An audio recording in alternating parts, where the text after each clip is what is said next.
get out early today if I don't get too long-winded. All right. We talked about the siege tactics and warfare.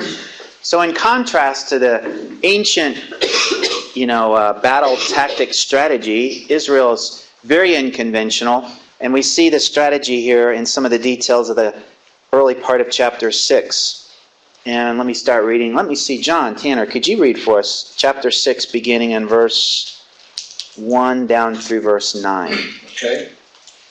Now Jericho was straightly shut up because of the children of Israel. None went out, and none came in. And the Lord said unto Joshua, See, I have given into thine hand Jericho, and the king thereof, and the mighty men of valor. And ye shall compass the city, all ye men of war, and go round about the city once. Thus shalt thou do 6 days. And 7 priests shall bear before the ark 7 trumpets of ram's horns, and the 7th day ye shall compass the city 7 times, and the priests shall blow with the trumpets. And it shall come to pass that when they make a long blast with the ram's horn, and when ye hear the sound of the trumpet, all the people shall shout with a great shout, and the wall of the city shall fall down flat, and the people shall ascend up, every man straight before him. Kind of like, I'm just trying to think, this is so unconventional, marching around the city, blowing trumpets. I mean, trumpets are an instrument of announcing a war, or maybe instilling some kind of fear in your enemy. Wow, they're getting ready. Well, it's day 2. Looks like they're still getting ready out there. They're still marching around the city. Day 3. Well, they're still doing the same thing. Why don't they get down to business? What are they? Stall tactics or what? And I mean, there's probably been a VeggieTales portrayal of this in kind of a humorous way. I'm sure somebody's thought of it, but the idea here is it's unconventional because it's emphatically the Lord's war. And keep reading there in verse 6. Okay. And Joshua the son of Nun called the priests, and said unto them, Take up the ark of the covenant, and let 7 priests bear 7 trumpets of ram's horns before the ark of the Lord. And he said unto the people, Pass on, and compass the city, and let him that is armed pass on before the ark of the Lord.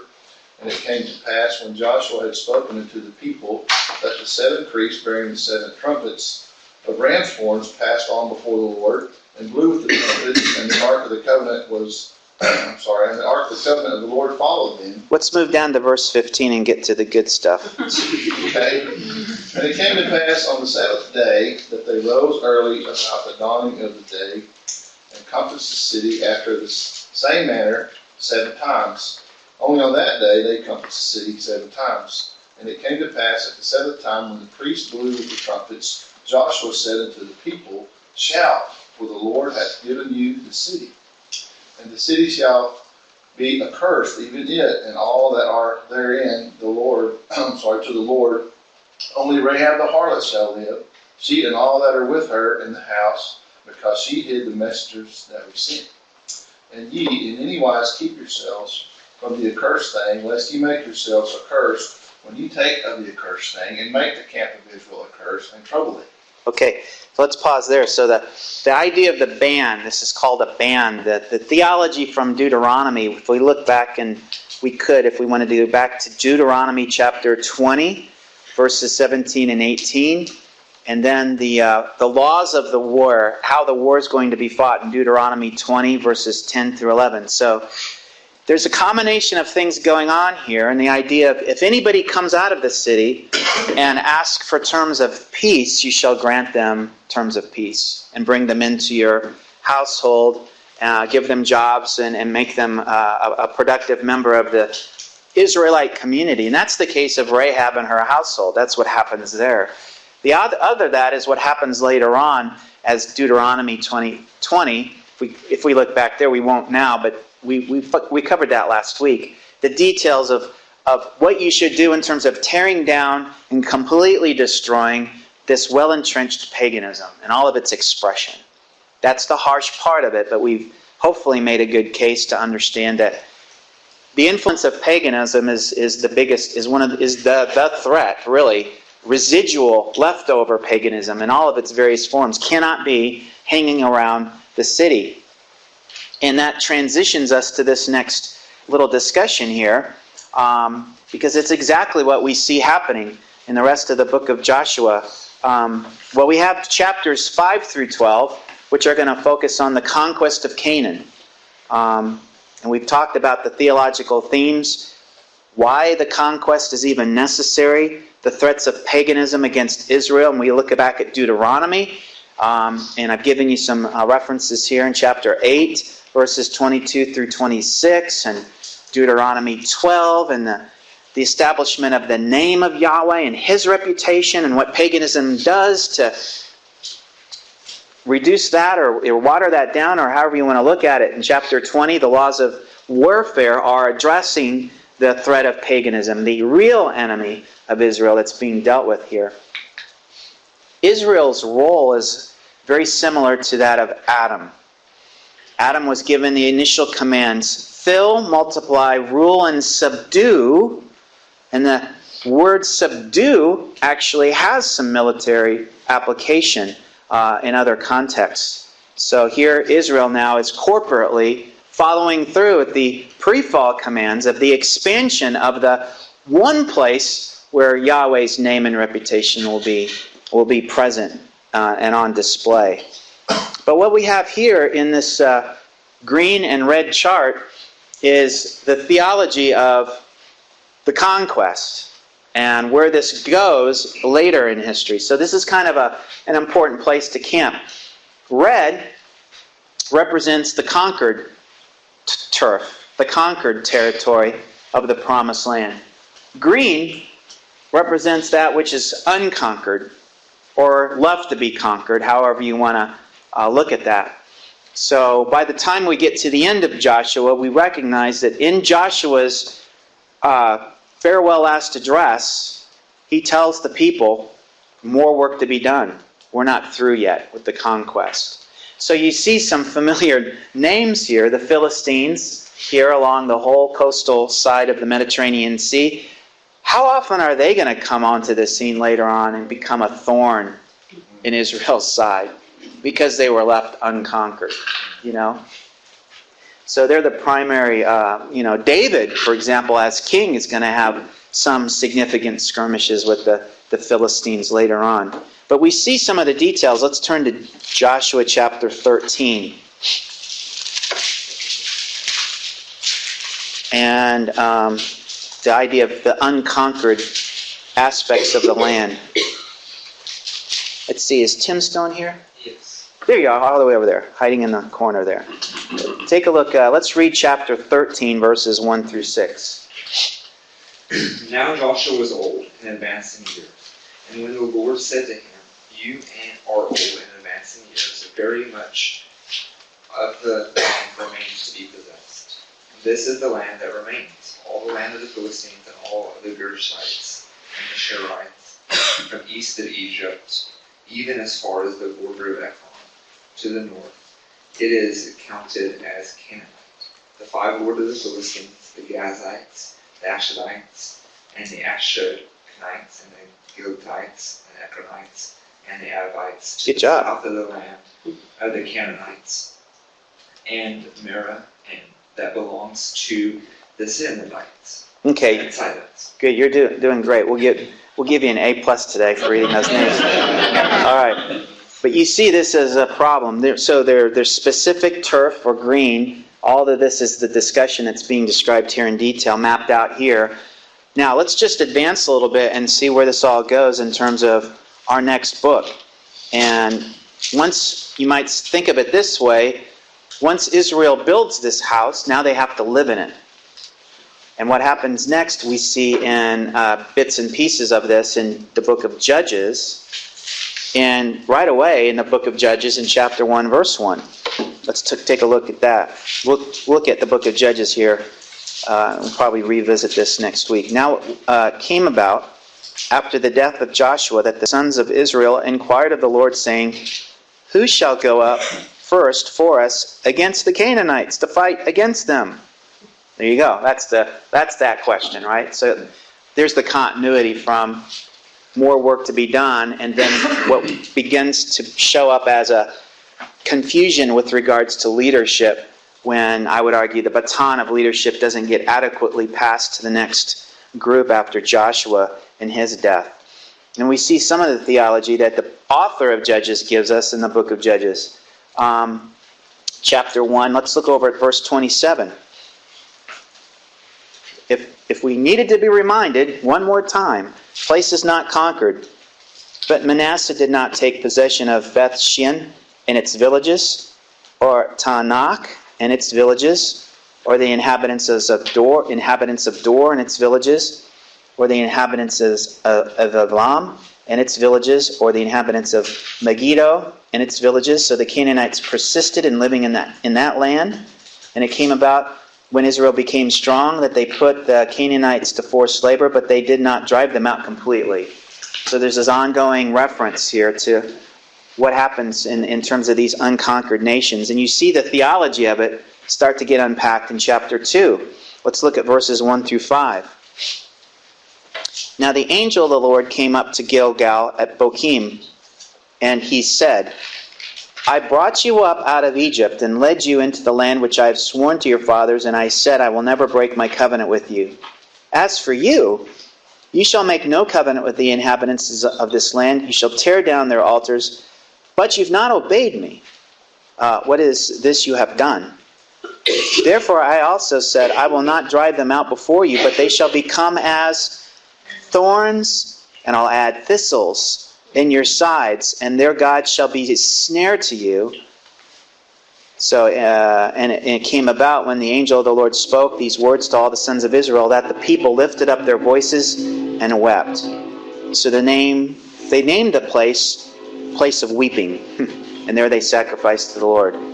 So this is a problem that the idea of thorns and thistles here in the book of Judges, we'll see, kind of lays the foundation for the unconquered nations become a means by which the Lord will test and refine the nation. So they're out of the wilderness, but not quite yet.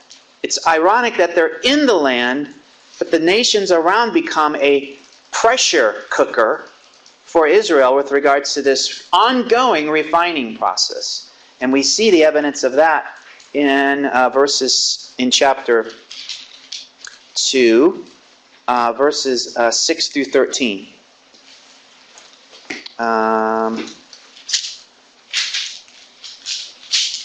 Actually, I want to start reading in verse 11 in chapter 2. So here's the idea of testing that comes in. I think this is where it is.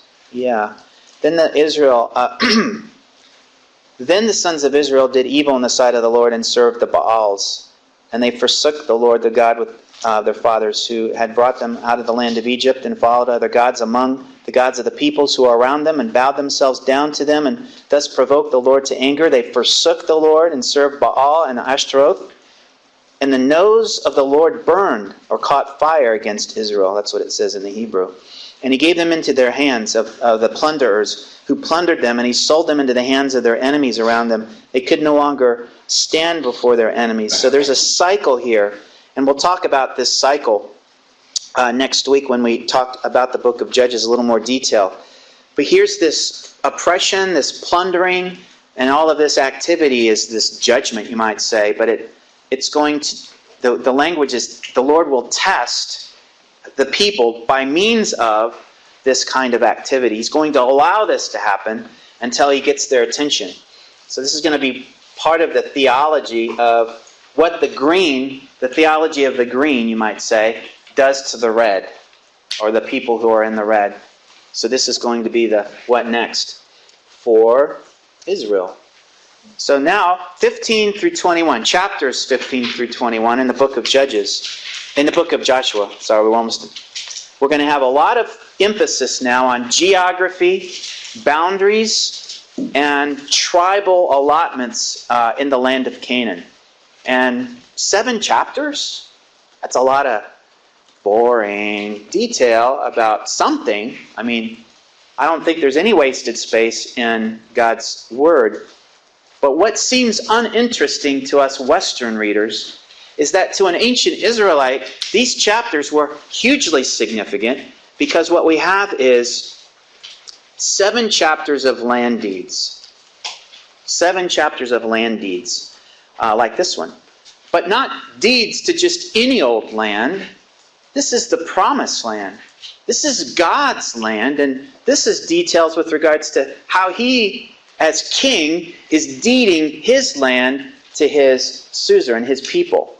So this is the land that's promised to Abraham, Isaac, Jacob, and Joseph, and the 12 sons, who are now have become the 12 tribes, and they're the ones that are now taking possession of the land. So this is hugely significant, and there's no wasted space in the detail of this information. So God's, just like He assigned Adam and Eve, the original first place to be, the Eden place, the Garden of Eden, to express relationship with God, now we've got the promised land for Israel. So there's kind of a, you might say, comparison there. Now Israel has their Eden, promised land, to experience blessing from the Lord, to express the name and the reputation of the Lord, and all of these things that we've talked about. All right, so last but not least, famous last words. So we've got a couple of back-end speeches here from Joshua. Chapter, the very end, chapter 23. Some farewell addresses. Let's see, Tim Stone. Have I asked you to read yet? Yeah, you just read it. But you did, yeah. Cody Webb, I know you're here. There you are. So let's read here in chapter 23, beginning in verse 1.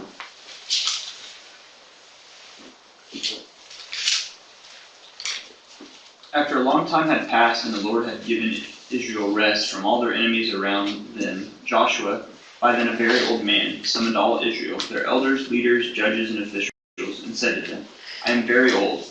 You yourselves have seen everything the Lord your God has done to all these nations for your sake. It was the Lord your God who fought for you. Remember how I have allotted as an inheritance for your tribes all the lands of the nations that remain, the nations I conquered. Between the Jordan and the Mediterranean Sea in the west, the Lord your God Himself will push them out for your sake. He will drive them out before you, and you will take possession of their land as the Lord your God promised you.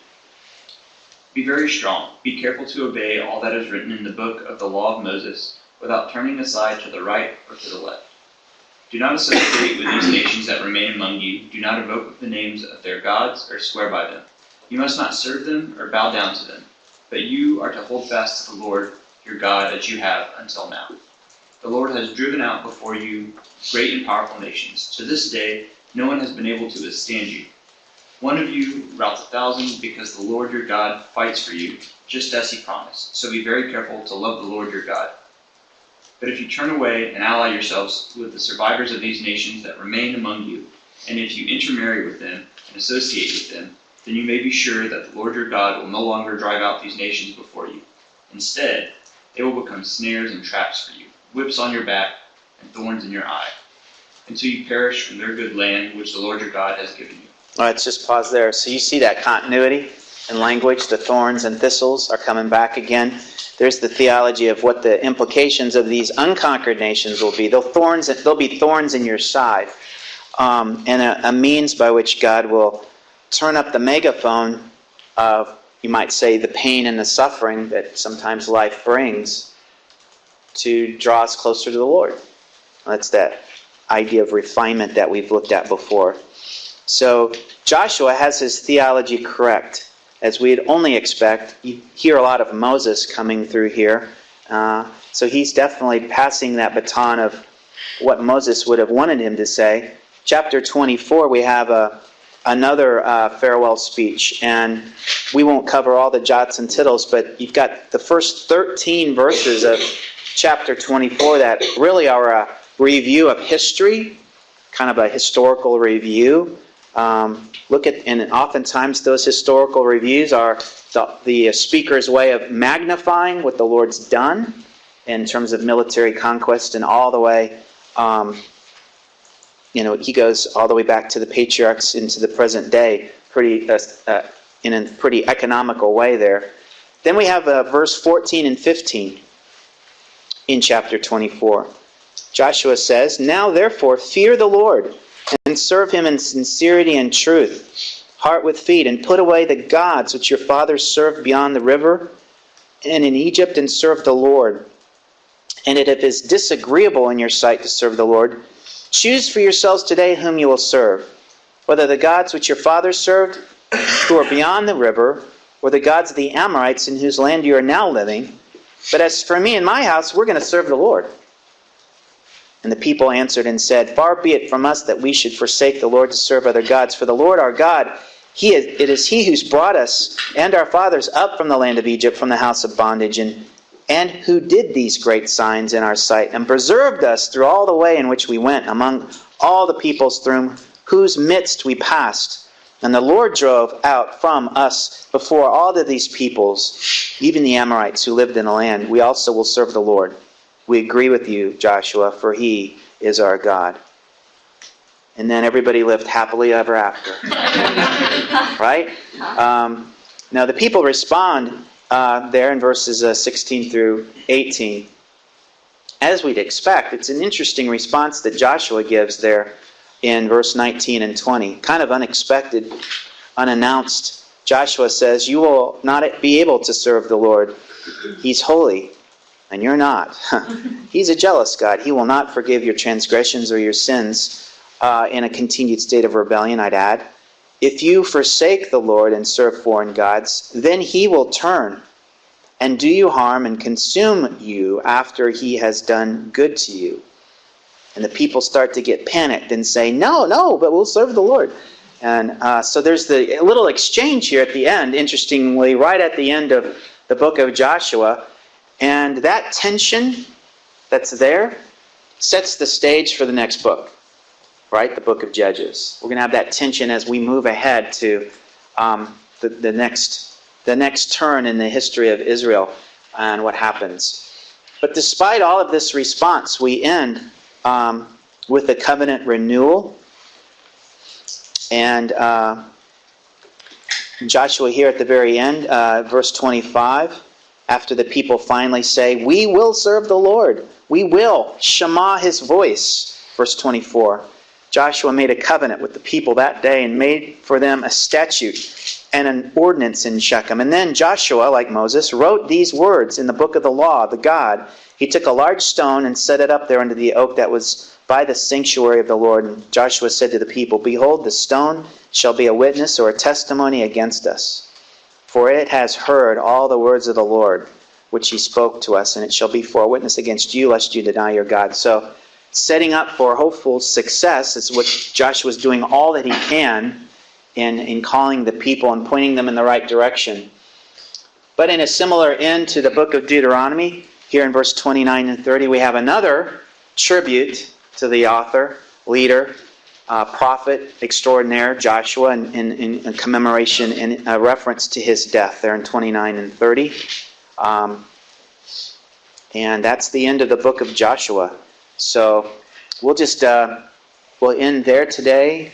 Next time we'll come back and start fresh with the book of Judges. And we'll get to eventually Ruth. And then some review. And we'll get to the final exam and finish our semester strong. All right, thanks for your attention today.